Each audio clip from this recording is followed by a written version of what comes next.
अच्छा जी, आप सब लोगों को अपने चैनल पे खुशामदीद। मेरा नाम सोहेल अब्दाली।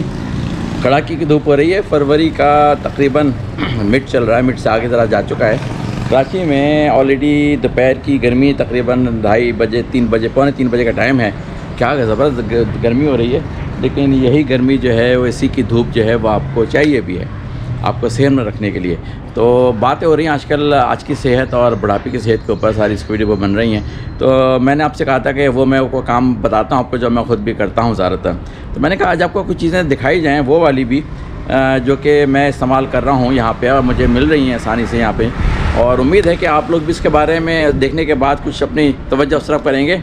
एक चीज़ होती है बहुत ही अच्छी चीज़ आपके लिए, और पुराने ज़माने में तो सिर्फ वही तरीका था, एक आजकल के ज़माने में तो और जदीद तरीके आ गए हैं। फर्मेंटेशन एक तरह से कहा जाए कि आप अपनी सब्ज़ियों को या दूसरी चीज़ों को सड़ा रहे हैं किसी तरह से, लेकिन एक कंट्रोल एटमॉस्फेयर में सड़ा रहे हैं। इसको फर्मेंटेशन इंग्लिश में कहा जाता है। और उसके जो असरात होते हैं उन चीज़ों पे जिनको आप सड़ाते हैं, वो ऐसे ज़बरदस्त हो जाते हैं कि जो एक्चुअल प्रोडक्ट है उसके मुकाबले में फ़ाइनल प्रोडक्ट बहुत अच्छी हो जाती है। मैंने किसी वीडियो में कहा था कि ज़्यादातर केसेस में जो एक्चुअल प्रोडक्ट और फाइनल प्रोडक्ट बहुत डिफरेंट होते हैं। इस तरह से एक अच्छी एक्चुअल प्रोडक्ट बहुत अच्छी होती है, लेकिन उसकी जो फाइनल आउटकम बाज़ारों में शेल्फ के ऊपर आपको मिलती है, दुकानों में, वो बड़ी ख़तरनाक हो चुकी होती है। तो यहाँ पर उल्टा साहब है कि एक्चुअल प्रोडक्ट भी अच्छी, लेकिन उसको उस तरह से कंज्यूम करना बहुत मुश्किल है।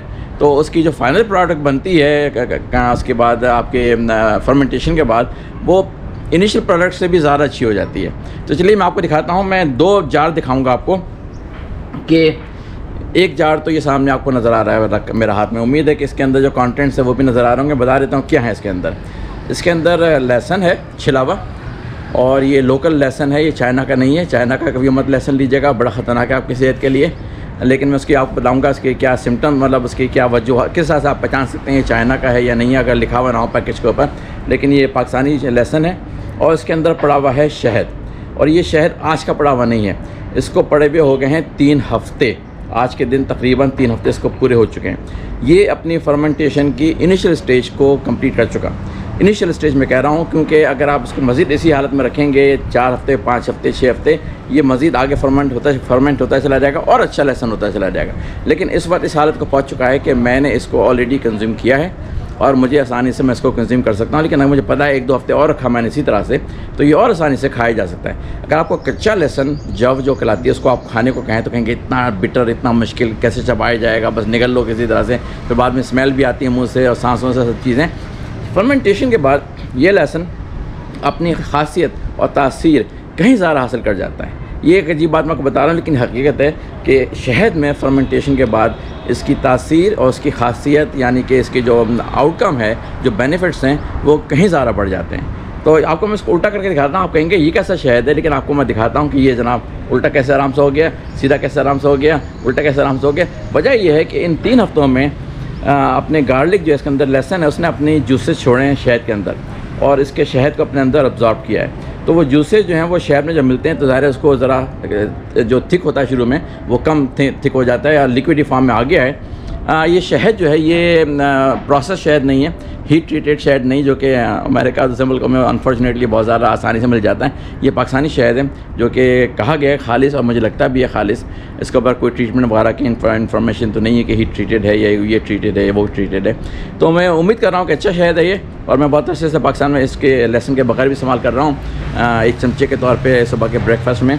वो तो उसके अपने बेनिफिट्स कभी बताऊँगा, लेकिन इस वक्त बात हो रही है लहसुन की। और इसको अगर आप रखेंगे तो इस तरह के जार आप ले लें। और उसके बाद मसला ये है कि जब शुरू में लहसुन डालते हैं तो वो ज़्यादा अपनी गैसेस रिलीज़ करता है। तो उसके लिए रोज़ाना उसको आप दबा के देखें, जब ये दबने में ज़रा मुश्किल होने लगे, मतलब इसके अंदर गैसेस बहुत प्रोड्यूस हो गई हैं, तो हल्का सा खोल के और दोबारा से बंद कर दें। हल्का सा खोल के आपकी एकदम करके आवाज़ आएगी, वो अपने रिलीज़ करेगा अपनी जो भी इसके अंदर गैसेस प्रोड्यूस हो गई हैं। हवा में थोड़ी लहसुन की स्मेल आ जाएगी, ऐसी जगह पे कह रहे हैं जहाँ लोग तंग ना हो, और उसके बाद इसको फिर बंद करके रख दें। और अगर आपको लगे पूरा कवर लहसुन नहीं है तो आप कभी इसको उल्टा करके रख दें, 1-2-3 घंटे के लिए, कभी सीधा करके रख दें। लेकिन इसका कलर चेंज हो जाएगा। ये वाइट, प्योर वाइट था, अब ये काइंड ऑफ थोड़ा सा ब्राउनिश हो गया है लहसुन। लेकिन इसमें खासियत बहुत ज़्यादा बढ़ गई है सेहत के लिए। जो सारी पुराने ज़माने में एंटीबायोटिक नहीं हुआ करती थी, लहसुन उनका एंटीबायोटिक हुआ करता था। और अभी भी आप अगर बैक्टीरिया, वायरस वगैरह के ऊपर पीटरी डिश में जो होता है कलेक्ट करके उसके ऊपर आप लहसुन का बुरादा छिड़क दें किल कर देता है जर्म्स को। मजाक नहीं है, पोटेंसी इसके अंदर ज़बरदस्त है। लोग भूल चुके हैं, ख़त्म कर चुके हैं और समझते हैं कि हम खाने में तो डालते हैं। अजी खाने में जो डाल के उसका पका के उसका सत्यानाश कर देते हैं, सारी उसकी चीज़ें ही उड़ा देते हैं आप। असल तरीका खाने का ये तो रॉ है, जो कि बहुत मुश्किल है। टैबलेट्स के फॉर्म में मैं कभी रिकमेंड नहीं करूँगा, लेकिन कुछ ना हो सके तो टैबलेट्स के फॉर्म में ही खा लें, क्योंकि वो हीट ट्रीटेड है बहुत ज़्यादा, इसलिए उसकी वो सारी जो असल ताकत है ख़त्म हो जाती है। लेकिन सबसे अच्छा तरीका अगर आप कर सकते हैं, बहुत आसान है, सिंपल। लहसुन आपने छीले, डाले इसके अंदर, शहद डाला और इसको बंद करके रख दिया।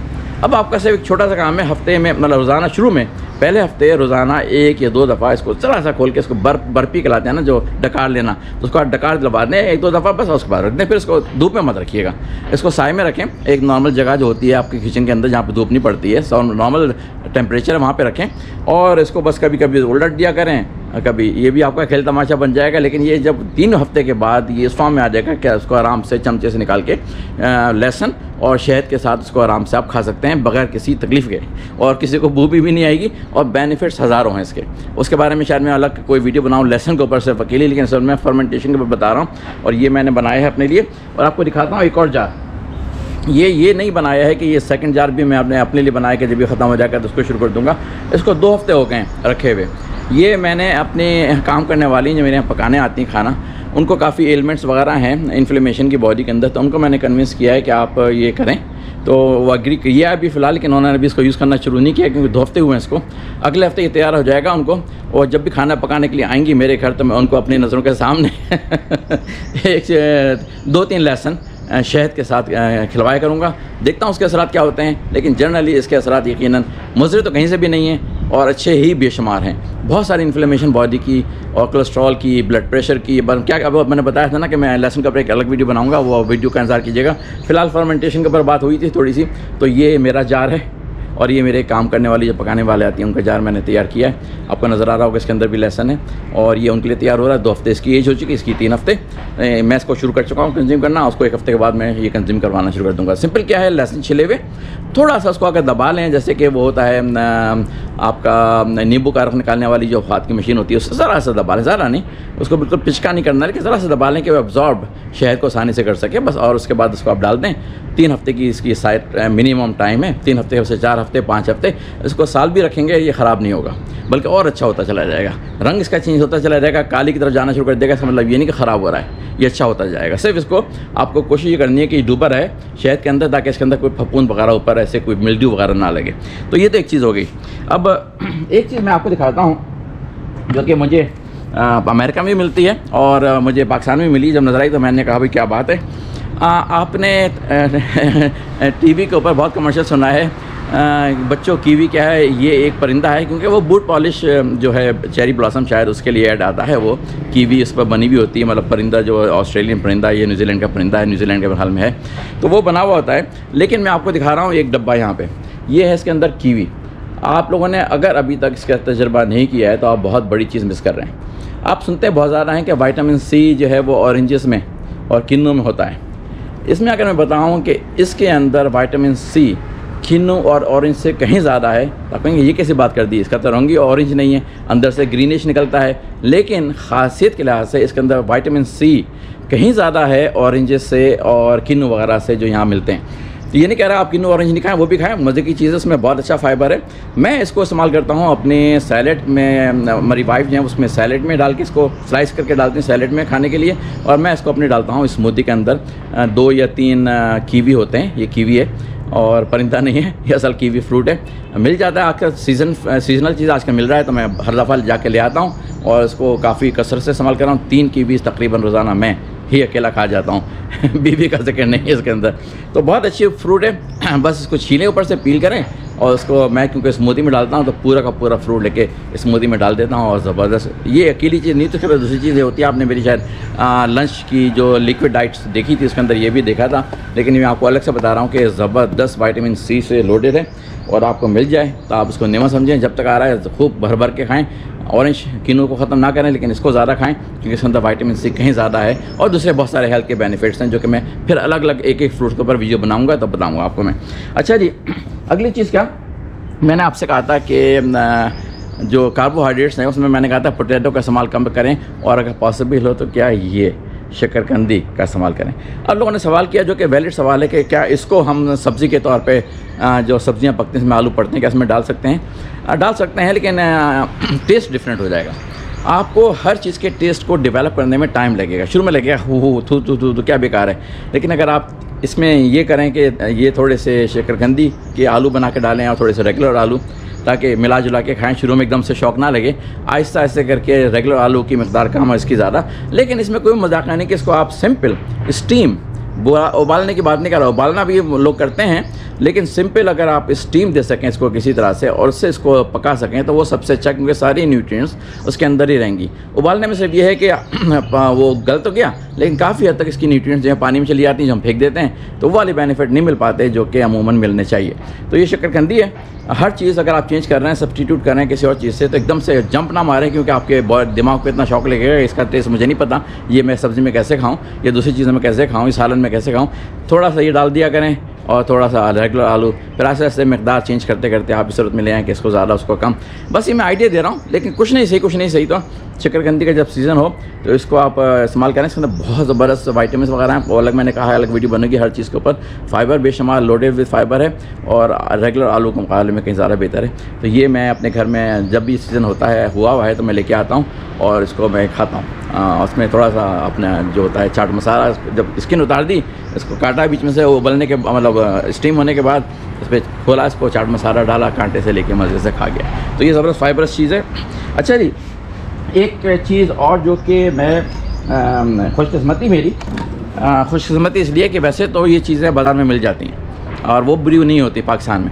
अमेरिका का पता नहीं है, लेकिन पाकिस्तान में बुरी नहीं। तो अमेरिका में अगर यही चीज़ लूँगा तो मैं जाके उस स्टोर से लूँगा जहाँ पर के ऑर्गेनिक चीज़ें मिलती हैं। रेगुलर चीज़ें नहीं मिलेंगी, क्योंकि रेगुलर चीज़ों में इतने केमिकल्स, पेस्टिसाइड और दूसरी जेनेटिकली मॉडिफाइड कर दिया है, तो वो कुछ से कुछ हो गई है। अब ये आपको दिखा रहा हूँ मैं, क्या चीज़ नज़र आ रही है आपको? बैगन। ये हमारे घर के बैगन हैं जो कि यहाँ पे हो गए हैं। शुरू में जब मैं आया था तो मैंने गार्डनर जो हमारा से बात की थी, उसने कहा मैंने कहा कौन सी खाद डालते हो? कहता यूरिया। मैंने कहा बंद कर दो यूरिया। मैंने कहा गोबर की खाद तलाश करो। उसने हाँ मिल जाती है बोरी के लिहाज से। मैंने कहा गोबर की खाद ले आओ। उसको पैसे दिए, वो अपनी गोबर की खाद बोरी में ले आया। उसको मैंने कहा ये बिखेरो सारी सब्जियों के ऊपर। मेरे यहाँ पालक भी उगता है और करेला भी है, भिंडी भी बेशुमार खा चुका हूँ मैं। आजकल ये बैंगन काफ़ी पकते हैं, हमारी अम्मी को बहुत शौक़ है, तो उनके लिए पकवाता हूँ मसाले वाले बैंगन, तो वो खाती हैं। फिर लोगों को भी डिस्ट्रीब्यूट किए हुए हैं, रिश्तेदारों में, वो लोग भी खाते हैं। तो ये सारी चीज़ें जो हैं वो काफ़ी खाई जाती हैं हमारे यहाँ। दिखाऊंगा कभी ले जाके कि हरा धनिया भी उग रहा है, पुदीना भी अपने घर के अंदर उग रहा है, और करेला है, और बहुत सारी बेलें। मैंने बेशुमार तुरैयाँ, कद्दू, लौकियाँ बेशुमार घर की खाई हैं जब से आए एक साल में। तो मैं तो बड़ा इंजॉय कर रहा हूँ। अब आप लोग बाज़ार से ख़रीद लें, क्योंकि अभी भी मुझे उम्मीद है कि पाकिस्तान में जब चीज़ें मिलती हैं तो जेनेटिकली मॉडिफाइड नहीं होती और उस पर इतना ज़्यादा पेस्टिसाइड वगैरह शायद इस्तेमाल ना होता हो। कह नहीं सकता, लेकिन घर में मुझे पता है मेरा अपना कंट्रोल है। तो अगर आप घर पे उगा सकते हैं तो उगाएं, और सीजनल बीज मिल जाते हैं, जाके लें, ख़रीदें और उनको यूज़ करें। तो ये थोड़ी सी एक दास्तान थी मेरी सिर्फ और सिर्फ ये बताने की कि चीज़ें जो बता रहा हूँ वो मैं आपको ऐसे नहीं बता रहा जो कि मैं ख़ुद नहीं कर सकता आसानी से, बल्कि एक फर्मेंटेशन के ऊपर पूरी मैं वीडियो बनाऊँगा। करते हुए बनाना जो है उसके लिए मैं लिंक दे दूँगा कि लोग किस तरह कर रहे हैं, लेकिन मैं उसकी ख़ासियतें और उसके फ़ायदे और बेनिफिट्स के ऊपर वीडियो बनाऊँगा। करने का प्रोसेस लंबा है। वो सावर क्राफ्ट एक चीज़ कहलाती है, यानी कि गोभी जो होती है, बंद गोभी, उसको आप कैसे छोटे छोटे पीसेस में काट के फिर कैसे कौन सा वाला नमक लगा के उसको फिर किस तरह से फर्मेंट करते हैं, कितना टाइम लेता है और क्या बेनिफिट्स हैं, सारी इसको मैं वीडियो के लिंक जब मैं बनाऊंगा वीडियो तो दे दूंगा। इस वक्त जैसे मैंने लेसन के ऊपर बात की है कि फर्मेंटेशन अमेजिंग, इसको मैं ऑलरेडी कंज्यूम कर रहा हूँ कुछ दिनों से। और शुरू में मैंने अपना माहौल ना हो तो बहुत सारी चीज़ें नहीं हो पाती, लेकिन अब मैं घुस गया हूँ चीज़ों में और ज़्यादा करूँगा इस्तेमाल, और काफ़ी वीडियो बनेंगी। तो देखते रहिए अगर आपको पसंद आ रही मेरी बातें, और जानते रहिए, सीखते रहिए। जाइए यूट्यूब के ऊपर, मेरी इंतज़ार मत कीजिए, यूट्यूब पे जाइए, सर्च कीजिए फर्मेंटेशन के ऊपर भी। जो भी सब्ज़ियां हैं, सारी की सारी सब्ज़ियां फर्मेंट हो सकती हैं। पुराने ज़माने में फर्मेंटेशन होती थी, अभी भी होती है, मछली और गोश्त के ऊपर, कि वो मछली के ऊपर नमक लगा के धूप में रखते थे, या गोश्त के ऊपर नमक लगा के उसको धूप में रखते थे, हल लटकाते थे, ताकि वो सेफ़ भी रहे लंबे अरसे के लिए, और फर्मेंटेशन उसकी जो है एक तरह से प्रोसेसिंग मछली की हो जाती है। तो ये सारी बातें जो है ना हम अपने चीज़ों से रोज़मर्रा की लाइफ से निकालते आ रहे हैं, जो कि बेशुमार फ़ायदे की थी। अब हम जल्दी के चक्कर में बस शेल्फ से चीज़ें ले लेते हैं। उसके बाद मैं सेपरेट वीडियो बनाऊँगा कि कितना बड़ा नुकसान हम कर रहे हैं। एक मेरी दरमंदाना वीडियो आने वाली है, उसमें वो सारी टॉपिक्स होंगे, थोड़ी लंबी हो जाएगी लेकिन सारी टॉपिक्स होंगे कि आप अपने को आपको कैसे तबाह कर रहे हैं, अपने बच्चों को कैसे तबाह कर रहे हैं, और उनकी आने वाली नस्लों को आप कैसे तबाह कर रहे हैं। इसके ऊपर बहुत सीरियस टॉपिक है, प्लीज़ उसका इंतज़ार कीजिएगा, क्योंकि वो अगर आपने सुन लिया, समझ लिया और अडॉप्ट किया तो लाइफ चेंजिंग चीज़ होगी, ना सिर्फ आपके लिए, आपके बच्चों के लिए, उनके बच्चों के लिए, उनके बच्चों के लिए। क्योंकि हम आज जो कर रहे हैं वो हमारे बच्चों में आई है और हमारे बच्चों से फिर उनके बच्चों में आएगी। अगर हमको सही चीज़ें नहीं सिखाएंगे तो उनके बच्चों में आएगी।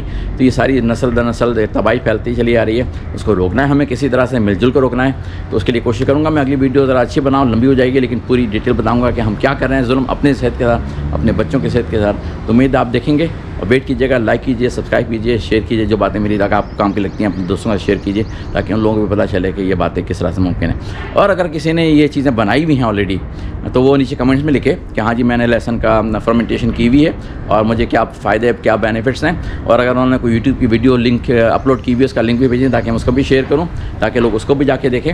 क्योंकि ये चीज़ें एक आदमी से नहीं बल्कि मुख्तलिफ ज़राए से आनी चाहिए सेहत के बारे में, और उर्दू लैंग्वेज में आनी चाहिए या हिंदी लैंग्वेज, जो भी समझ लें मैं बोल रहा हूँ, ताकि ज़्यादा लोग आसानी से समझ सकें। बहुत सारे लोग इंग्लिश की बहुत सारी वीडियोज़ अवेलेबल हैं, उसको सुन नहीं पाते, समझ नहीं पाते, तो बहुत सारी अच्छी बातों से महरूम रह जाते हैं। चलिए जी, अगर बात समझ में आ रही है तो लाइक कीजिएगा, कमेंट कीजिएगा, थम अप कर दीजिए तो बहुत अच्छा होगा। ज़्यादातर लोग फिर जितने ज़्यादा थम अप होते हैं उतने ज़्यादा लोग फिर वीडियो देखते हैं। चलिए जी, अगली वीडियो तक के लिए फिर खुदा हाफ़िज़।